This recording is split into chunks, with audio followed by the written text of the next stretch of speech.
주는 하나님의 말씀은 신약성경 마가복음 9장 14절에서 29절까지 말씀입니다. 신약성경 마가복음 9장 14절에서 29절까지 제가 가지고 있는 성경은 68쪽, 신약성경 68쪽에 있습니다. 마가복음 9장 14절에서 29절까지 말씀을 교독하도록 하겠습니다. 14절 말씀을 제가 먼저 읽겠습니다. 이에 그들이 제자들에게 와서 보니 큰 무리가 그들을 둘러싸고 서기관들이 그들과 더불어 변론하고 있더라.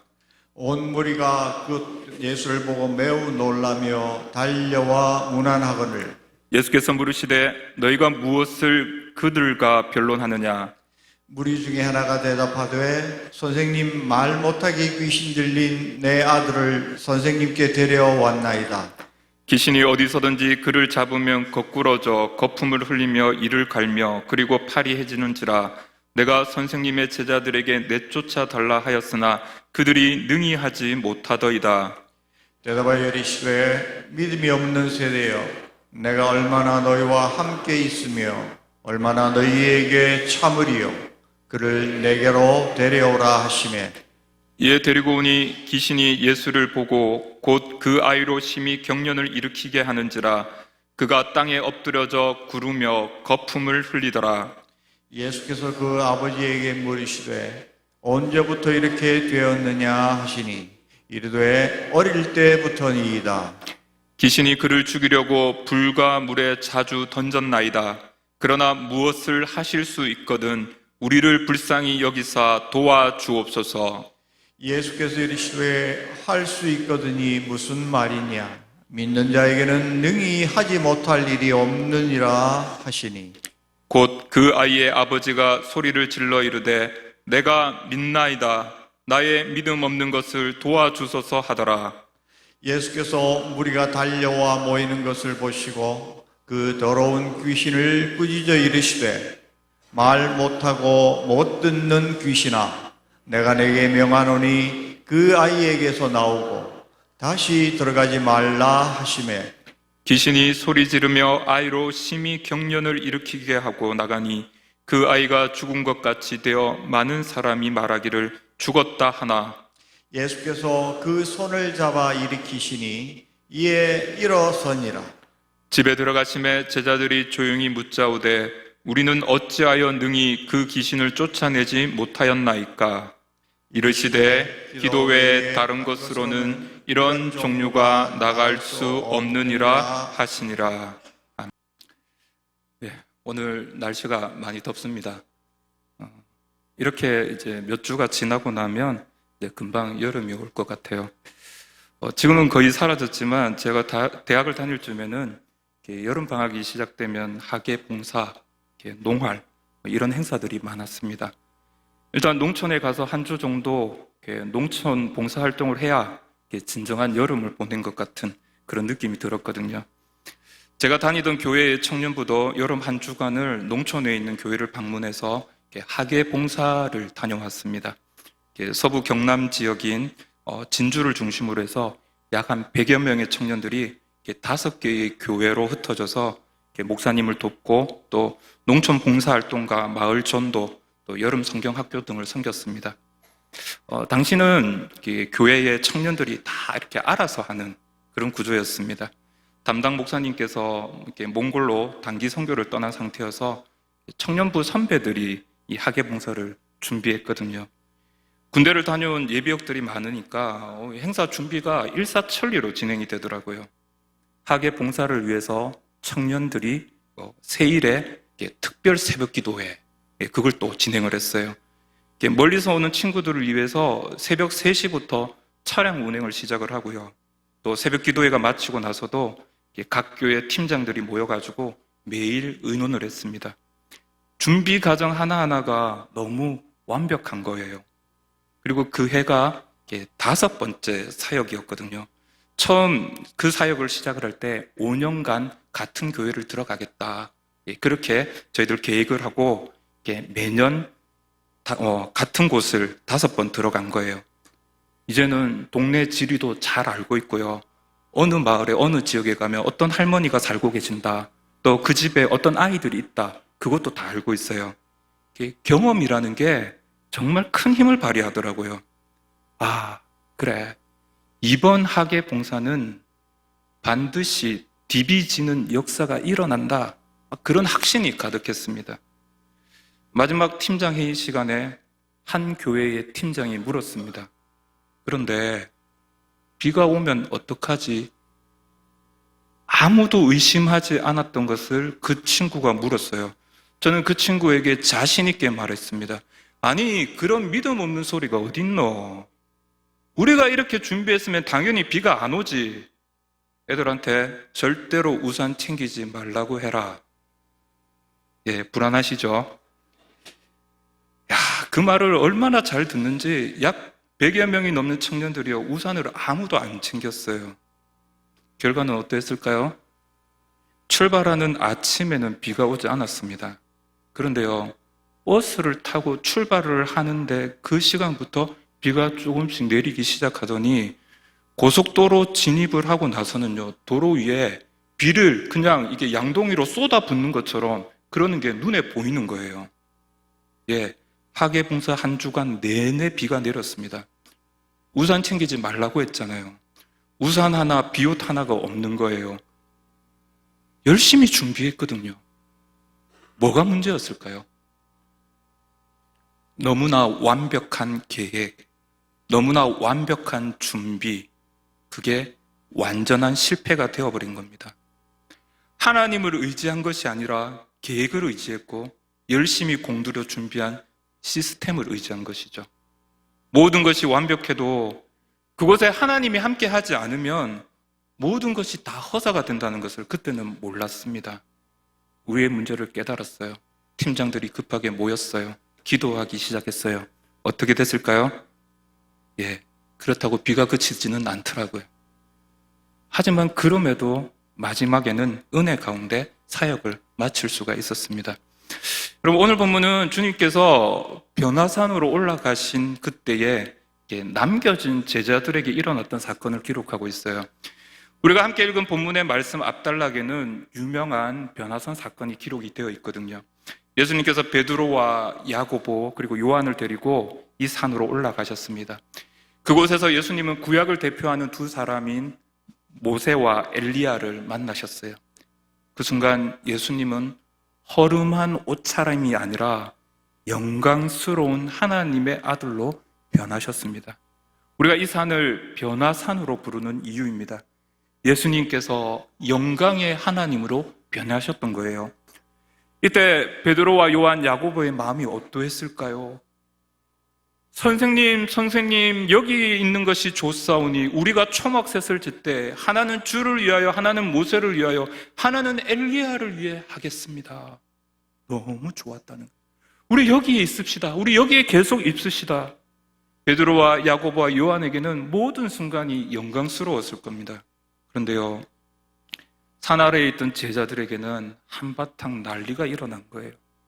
하나의 아버지가 귀신 들린 아이를 데리고 예수님을 찾아왔습니다. 하필이면 그때 예수님이 안 계시네요. 급한 대로 그 아버지는 제자들에게 이 귀신을 쫓아달라고 부탁을 했습니다. 예전에 제자들도 예수님으로부터 파송의 명령을 받고 여러 마을을 돌아다니면서 귀신을 쫓고 병든 자를 고쳤기 때문입니다. 아마도 귀신 들린 아버지도 그 소문을 들었을 겁니다. 남겨진 제자들도 과거에 자신들이 귀신을 쫓아낸 경험이 있잖아요. 당연히 귀신 들린 아이를 고칠 수 있을 것이라고 생각을 했던 겁니다. 그런데 결과는 완전히 달랐습니다. 제자들은 귀신 들린 아이의 아버지와 많은 사람들에게 큰 망신을 당하고 말았어요. 더욱이 일로 인해서 서기관들과 제자들 사이에서는 큰 논쟁이 일어났고요. 예수님의 제자들은 그 논쟁의 중심에 서게 되었습니다. 이런 제자들만이 아니라 예수님의 이름에도 누를 끼치는 일이 되고 말았던 거죠. 그동안 예수님을 따라다니며 예수님의 제자로서 행동했던 그들에게 참으로 부끄러운 일이 아닐 수 없는 겁니다. 교회 일을 하다 보면요, 그럴 때가 있거든요. 정말 좋습니다. 정말 은혜롭습니다. 오기만 해라, 책임진다. 여기에 오면 마치 세상의 모든 문제가 해결되는 것처럼 자랑하고 소개하는 경우가 있어요. 목사들의 경우는요, 누구 목사님 정말 좋습니다. 정말 끝내줍니다. 이번에 오시는 강사 목사님 정말 은혜롭습니다. 교회 행사를 준비할 때 그런 강사들을 추천을 하잖아요. 정말 좋아요. 정말 대단합니다. 그렇게 설득해서 시간을 만들고 강사를 모시는데요. 그런데 기대했던 것하고 전혀 다른 분위기가 만들어지는 경우가 있거든요. 그 순간 이 분위기가 싸할 때 참 죄송하고 미안하고 막 그렇게 됩니다. 그리고 이런 경우도 있어요. 부탁을 받아서 어떤 교회에 특별한 시간을 맡아서 섬겨달라고 했는데 분위기가 기대했던 것과는 다를 때 아무런 은혜들을 드리지 못하고 왔다는 것 생각, 설교자는 알거든요. 그럴 때면 도리어 미안하고 죄송할 때가 있다는 거죠. 사실 제자들도 처음에 귀신 들린 아이를 보았을 때 일이 이렇게 진행될 것이라고는 전혀 생각을 못했을 겁니다. 그들은 이미 예수님의 파송 명령을 받고서 갈릴리 마을을 돌아다니면서 귀신을 쫓아내고 병든 자를 고치고 하나님 나라의 복음을 전하는 그 사역을 성공적으로 마친 경험이 있거든요. 그래서 조금은 자신감을 가지고 일을 대했습니다. 귀신 들린 아이의 그 아버지에게 문제 없다고, 우리가 당연히 할 수 있다고, 우리가 예수님의 제자가 아니냐고, 우리가 귀신을 쫓아내고 병든 자를 고쳤다는 그 소문 듣지 못했느냐고, 그러니 안심하라고 큰 소리를 쳤을 겁니다. 그러나 이 일의 결말은 제자들이 엄청난 수모와 부끄러움을 당하는 것으로 끝이 나고 말았습니다. 부끄러움만 당하는 것이 아니라 논쟁의 중심에 휩싸이게 되고요, 큰 고통을 치르게 되는 그런 상황까지 내몰리게 되었다는 거예요. 초점을 조금 바꾸어서 귀신 들린 아이의 아버지의 마음은 여러분 어떠했을까요? 예수님이라면 낫게 하실 것이라고 하는 그 간절한 기대감이 그의 발걸음을 이곳으로 이끌었습니다. 얼마나 먼 거리를 걸어왔는지, 어떤 고생을 하면서 그곳까지 아이를 데려왔는지는 몰라요. 하지만 아이를 살리고 싶은 그 간절함, 예수님을 만나면 우리 아이가 고침을 받을 수 있다는 그 기대감이 예수님을 향해 나오게 한 것은 분명하다는 것입니다. 하지만 그곳에 예수님이 계시지 않았습니다. 예수님과 함께 했던 제자들에게 도움을 요청했지만 결과는 소란만 더 커졌을 뿐이에요. 안 그래도 불쌍한 아이를 이렇게 사람들이 둘러싸고 함부로 설왕설래하는 그 상황을 지켜봐야 하는 그 아버지의 마음은 어떠했을까요? 차라리 데리고 오지 말걸, 차라리 기대하지 말걸, 이러면 후회하고 후회하지 않았을까요? 사실 오늘 우리 사회는 주변에 귀신 들린 사람들을 발견하기가 쉽지 않습니다. 의학의 발달로 질병으로 인해 고통받는 사람들은 교회가 아닌 의료기관의 도움을 받고 있어요.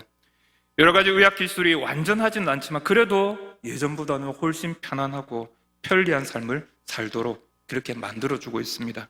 그런데요, 이러한 세상을 살아감에도 여전히 공허하고 텅 빈 눈빛으로 세상을 살아가는 무수히 많은 사람들이 있습니다. 아니요, 오히려 이전보다도 훨씬 더 메마른 정서와 답답한 현실을 살아가는 사람들이 있죠.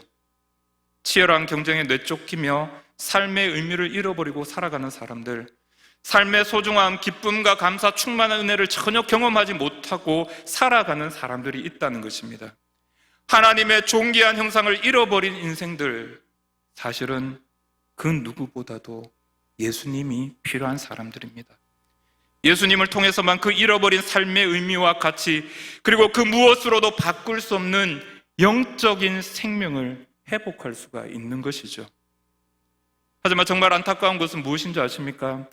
살고 싶어서, 살아나고 싶어서 교회로 발걸음을 향했는데 그곳에서도 예수님을 만날 수 없을 때입니다. 누구보다도 예수님이 필요한 사람들인데, 그래서 예수님이 계실 것 같아서 교회로 발걸음을 향하지만 정작 그곳에는 예수님이 안 계신 거예요. 무기력한 예배, 따분하고 의미 없는 현장, 생동감이라고는 1도 찾아볼 수 없는 오히려 더 공허한 눈빛들이 잠들어 있는 예배, 사람들. 그곳에 우리가 기대할 수 있는 것이 무엇이 있을까요? 왜 이런 일이 일어나게 되는 것일까요? 네, 그곳에 예수님이 없으니 무기력하고 무의미한 것은 너무나 당연한 거죠. 설교의 자리에서 두렵고 죄송할 때는 이렇게 무기력하게 돌아가야 하는 분들의 그 발걸음을 지켜보아야 할 때입니다. 누군들 시간이 남아서 예배당을 향해 나오는 것이겠습니까? 그렇지 않잖아요. 간절한 마음이 있어요. 하나님의 말씀을 듣고 싶고 예수님을 만나고 싶은 간절함, 영혼을 적셔주는 담배를 맛보고 싶은 그 간절한 마음으로 예배로, 기도회로, 사랑방 모임으로 나오는 겁니다. 그런데요, 그 영혼의 간절함을 해결해 줄 수 있는 것이 우리에게는 아무것도 없는 거예요. 그래서 두렵고 죄송하고 안타까운 겁니다. 예수님께서는 제자들을 향하여 책망하시면서 믿음이 없는 세대요 라고 말씀하세요. 곧 이 말은 제자들이 예전에는 귀신을 쫓아냈는데 지금 귀신을 쫓아내지 못하는 이유를 그들의 믿음 없음 때문이라고 하시는 겁니다. 더욱이 귀신 들린 아이의 아비가 무엇을 할 수 있거든 우리를 불쌍히 여기사 도와주옵소서라고 말하자 할 수 있거든이 무슨 말이라고 책망하시면서 믿는 자에게는 능히 하지 못할 일이 없느니라고 단호하게 말씀하십니다. 즉 귀신을 쫓아내지 못한 이유가 다른 것에 있는 것이 아니라 제자들과 그 아비의 믿음 없음 때문이라고 말씀하고 있는 거죠. 그리고 오늘 본문에서 예수님께서는 아주 중요한 한 가지를 말씀하고 계시는데요. 기도 외에 다른 것으로는 이런 종류가 나갈 수 없으니라.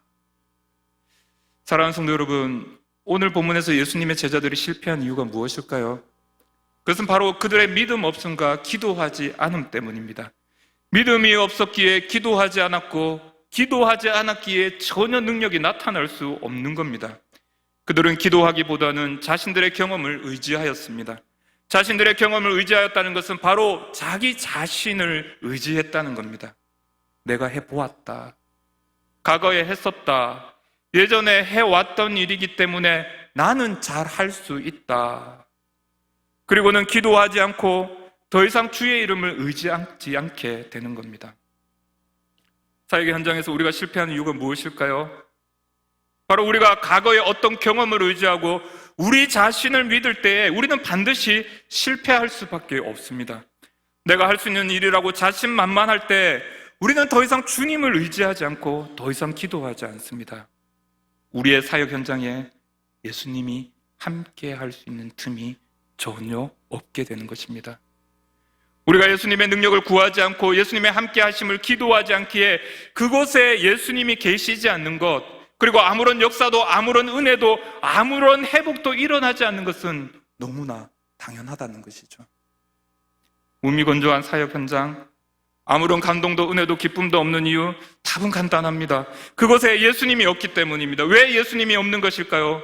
진실로 예수님의 함께 하심을, 예수님의 능력을 우리가 구하지 않기 때문인 거죠. 내가 해본 적이 있으니까, 그때도 잘했으니까, 이 정도는 쉽게 할 수 있다는 그 시건방이 예수님의 함께 하심을 구하지 않게 하더라는 것입니다. 여러분, 교회에 예수님이 없다는 사실만큼 아이러니한 것이 있을까요? 또 그것만큼 안타깝고 비참한 현실이 있을까요? 예수님이 없는데 교회가 존재할 이유가 있을까요? 예수님이 없는데 우리가 기대할 것이 그곳에 무엇이 있느냐는 것입니다. 우리 가운데 예수님이 함께 하지 않음의 결과는 너무나 아프고 너무나 비참한 것입니다.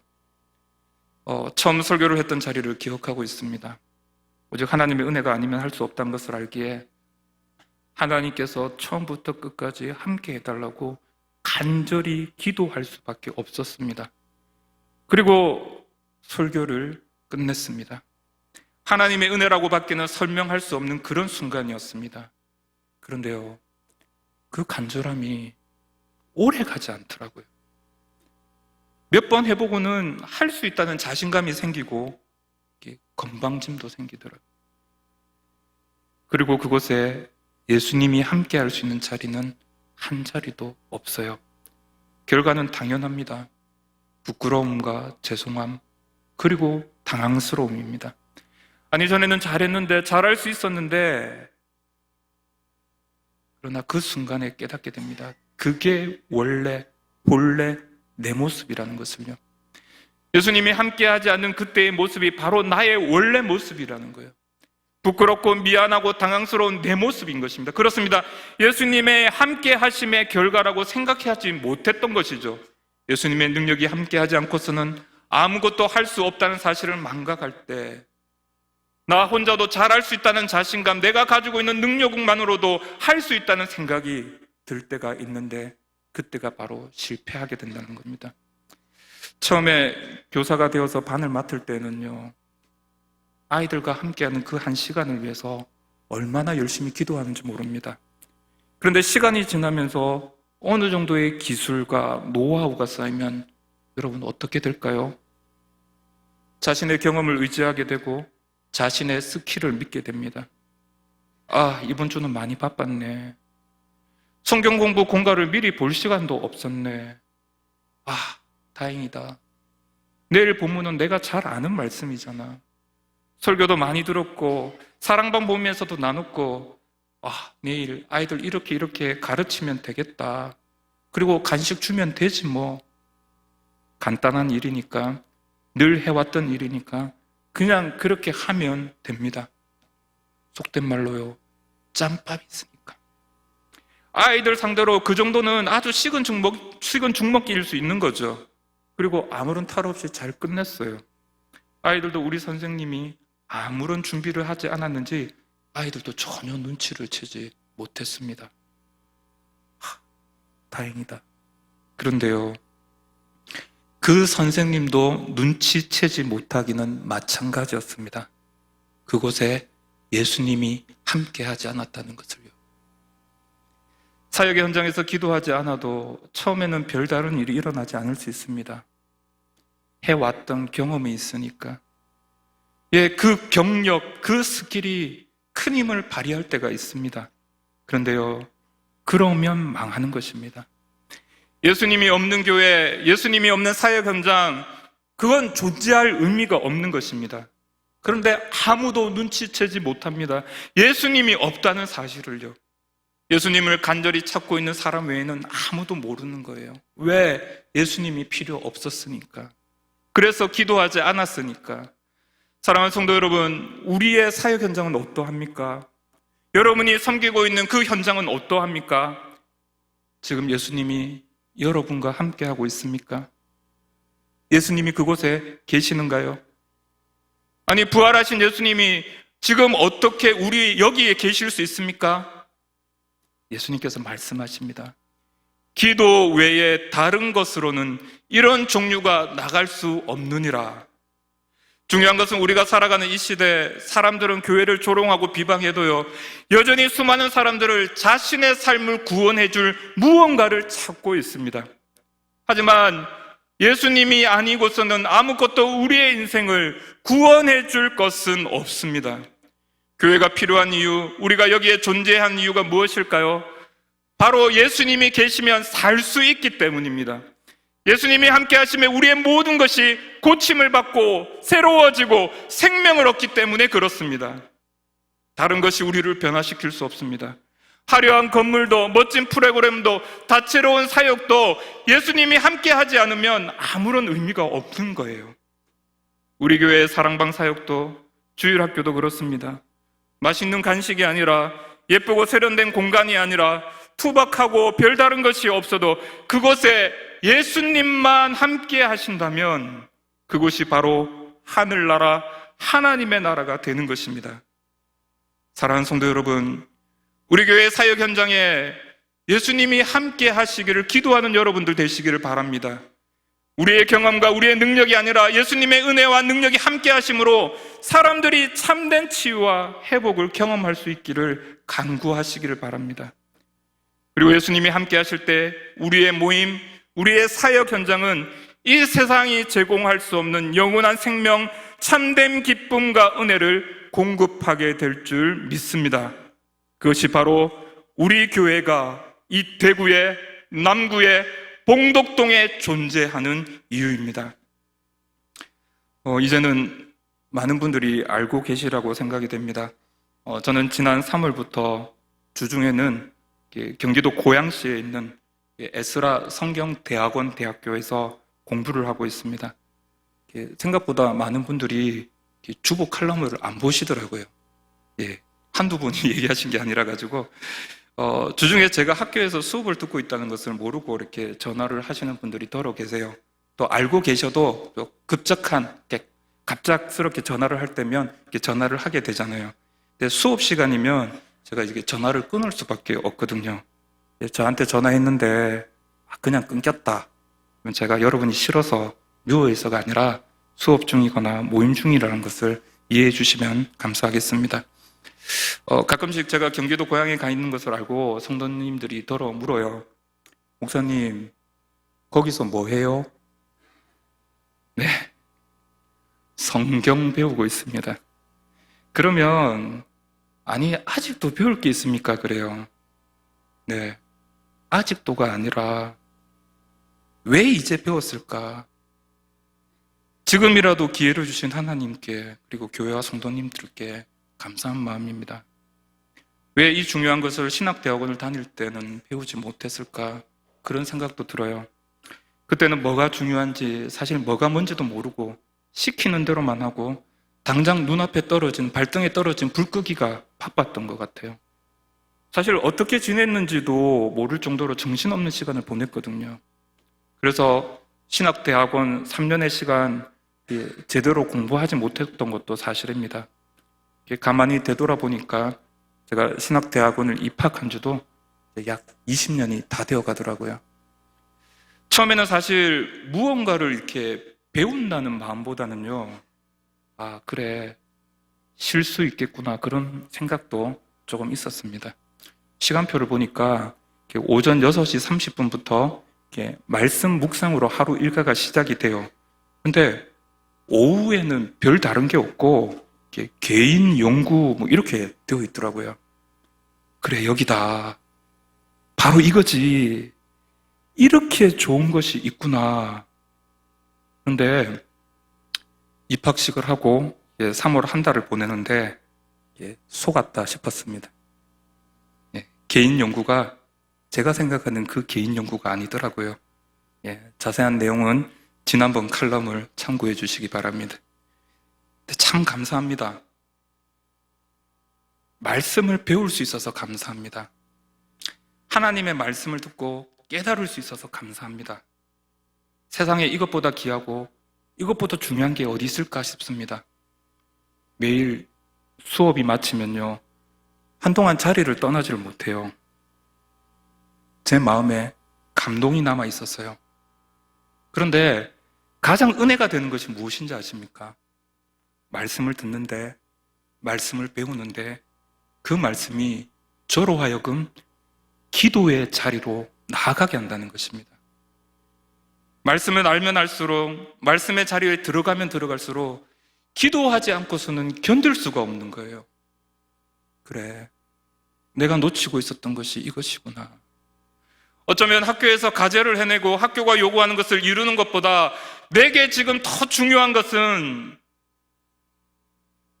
이 기도의 시간을 회복하는 것이구나라는 것을 알게 됩니다. 우리 교회 신앙 강좌에서요, 제가 매 학기 큐티 강의를 맡고 있거든요. 큐티 강의를 들으시는 분들은 아시지만 이 강의에서 제가 제일 좋아하는 책 한 권을 소개합니다. 너무 많은 책을 소개해서 그 책이 뭔지를 모르실 수는 있어요.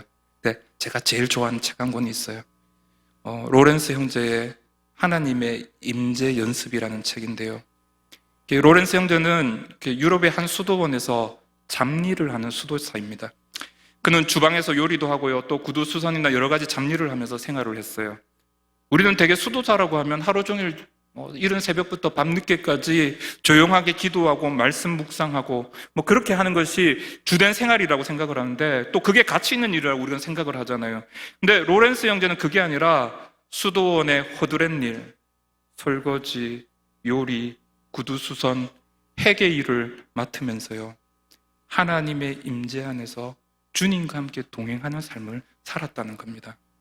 그래서 그의 삶이 더 귀하게 다가오는 거죠. 이 책에 이런 글귀가 있는데요, 작은 달걀 후라이 하나를 뒤집을 때조차 하나님을 사랑하는 마음으로 여러분, 우리의 인생의 목표, 삶의 목적이 무엇일까요? 제가 이 책을 제일 좋아하는 책으로 꼽는 이유는 바로 로렌스 형제와 같이 한평생을 하나님의 임재를 연습하고 하나님의 임재를 누리며 살아가는 것이 우리의 인생의 목적, 목표가 아닐까 하고 생각하고 있기 때문에 그렇습니다. 같이 강의를 들으시는 권사님께 제가 그랬거든요. 권사님, 떡볶이를 뒤집으면서도 하나님의 임재를 누릴 수 있잖아요. 고개를 끄덕이시더라고요. 여러분, 어떻게 이런 삶이 가능할까요? 우리 주님께서 말씀하십니다. 오직 기도 외에는 다른 것으로는, 특별한 기도의 장소, 특별한 시간을 우리를 더 깊은 기도의 자리로 인도합니다. 집중할 수 있기 때문에 그래요. 그런데요, 더 중요하고 의미 있는 것은 우리가 일상의 삶 속에서 우리가 어떤 일을 하는 그 순간순간에도 하나님의 임재 속에서 그분과의 대화를 통해서 우리의 영혼의 주인 되시는 하나님께 나아갈 수 있다는 것입니다. 이 책에 실려있는 로렌스 형제가 한 자매에게 보낸 편지의 일부인데요.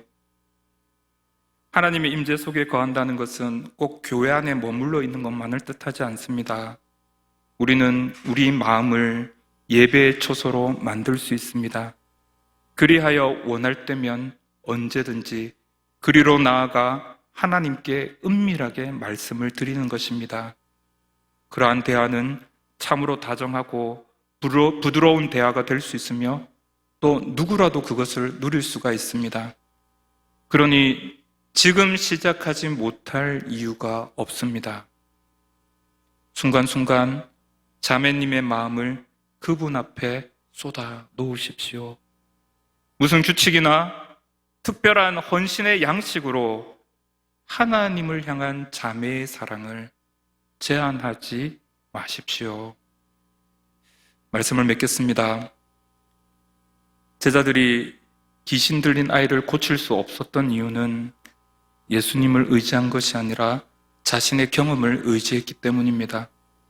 해보았다는 경험, 할 수 있었다라는 자신감은 어느새 우리의 사역 현장에, 우리의 삶의 자리에 예수님을 밀어냅니다. 우리 주님께서 말씀하세요. 오직 기도 외에는 이런 종류가 나갈 수 없느니라. 사랑하는 성도 여러분, 우리의 삶에, 우리의 인생에, 우리의 사역 현장에 예수님이 없으면 아무것도 없는 것입니다. 반대로 아무것도 없어도 예수님만 거기에 있으면 모든 것이 있는 것입니다. 예수님은 우리 눈에 보이지 않습니다. 하지만 우리는 기도로 그분 안에 거하며 기도로 그분이 우리와 함께하고 있음을 누릴 수 있습니다. 여러분의 삶 속에 예수님이 함께하기를 축복합니다.